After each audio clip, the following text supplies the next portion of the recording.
Hey guys, today's video is little different. Actually, I got the idea of today's topic from you all.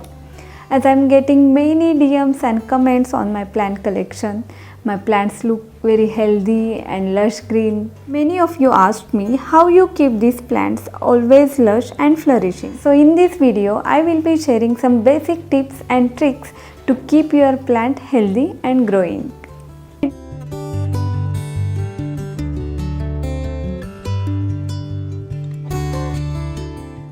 Friends, there are mainly three important basic points that makes our plants healthy and growing. So let's understand one by one each point in detail to make plants healthy and growing. So let's start with first point.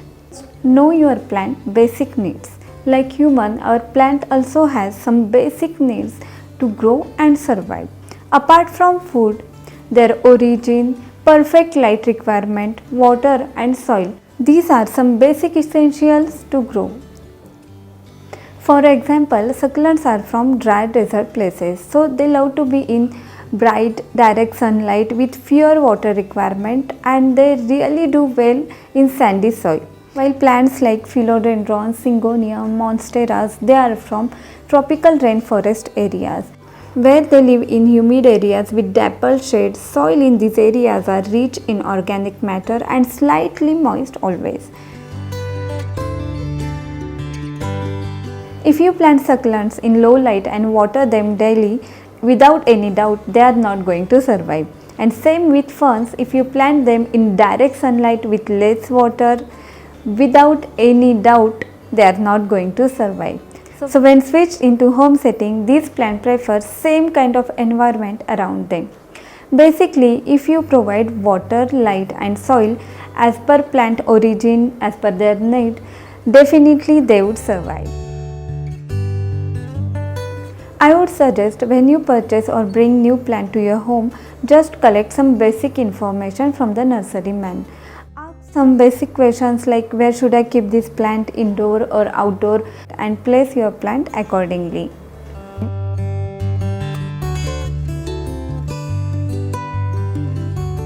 One more important thing, when you bring new plant to your home, do not transplant them immediately.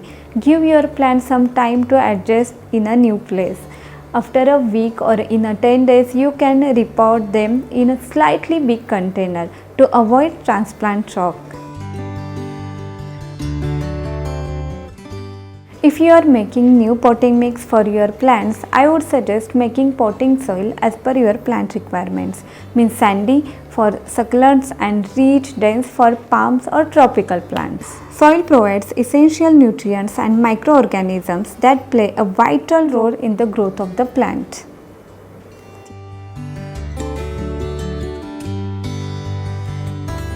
As I always shared with you, water plays major role for plant health. Even watering is key to keep plants healthy. Yellowing of leaves associated with overwatering, and if you notice only leaf tips or edges are turning brown, then it probably because of insufficient watering. Light, water and soil are basic needs for any plant to grow and survive. Once they settle down in a place, then we can make them bushy and lush green by following some garden practices, which is my point number 2. Follow basic gardening practices regularly. Fertilizer application. The main objective of fertilizer application to boost plant growth. Watering may cause nutrient to leach out from the soil, especially in potted plants. Add nutrients to your plant by adding some fertilizer, any form of compost, vermicompost, cow dung manure or any water soluble fertilizer, at least once in a 2 months during their growing season in monsoon or in summer, but avoid fertilizer application during winter season when their natural growth is slow. Addition of nutrients definitely helps plant grow fast and make them flourish, but at the same time no need to fertilize too often, as the excess use of fertilizer can cause root burning.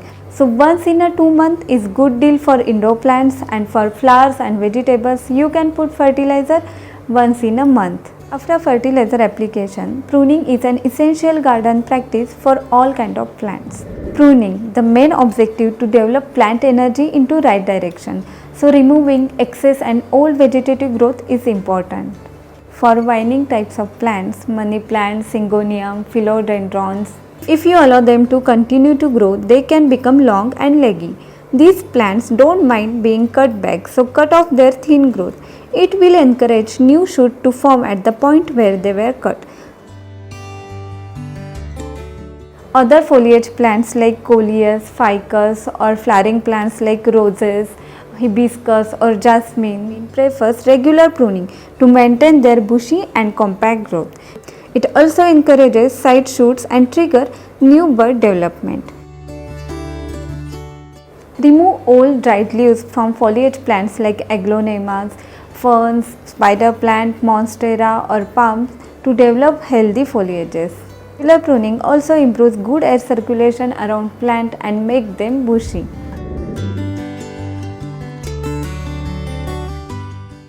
Soil loosening. The main objective of soil loosening to encourage good air circulation near the roots, which encourages better absorption of water and nutrients by the roots. It is necessary to turn and loose the soil at regular interval, because only loose soil allows the roots to penetrate freely deeper into the soil.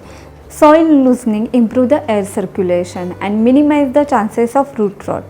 As roots are main structure of plants, if they are strong and healthy, definitely your plants too. So use the soil gently and carefully with the help of khurpi or shovel or with any sharp object. It also controls weed and moss growth. So from my personal experience, if you follow these 3 gardening practices in your garden regularly, I am sure you will notice good result within a few weeks. Plus, if you follow these practices regularly, you won't be facing any plant problem, which is my point number 3. Know your plant basic problems or challenges, that is pest and diseases. Main reason behind fungal or pest infestation is excess soil moisture, very low humidity, low light or poor air circulation around the plant. So avoid such kind of problems. First, avoid watering from above. A necessary factor in the formation of these types of disease is the presence of water on plant. Without water, the spores may never turn into the actual fungal or mold. Watering should be done straight to the ground. And avoid watering in the night, because low light increases the humidity, which causes fungal growth. Also improves air circulation, lightning condition around the plant.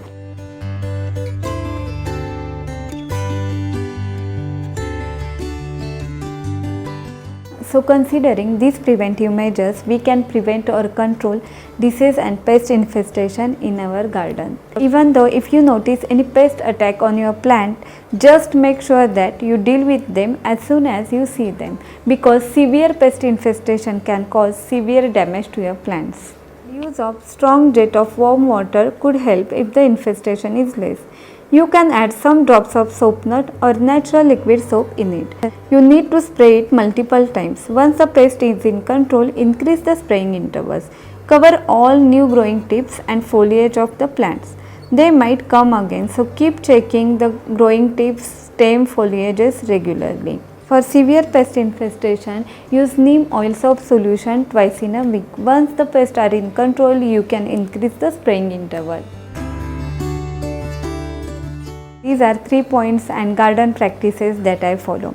Friends, I would advise that don't think of this as additional work, but think as an opportunity to spend quality time with our plants as a plant parent, and I am sure you will get sense of satisfaction. That's all about for today's video.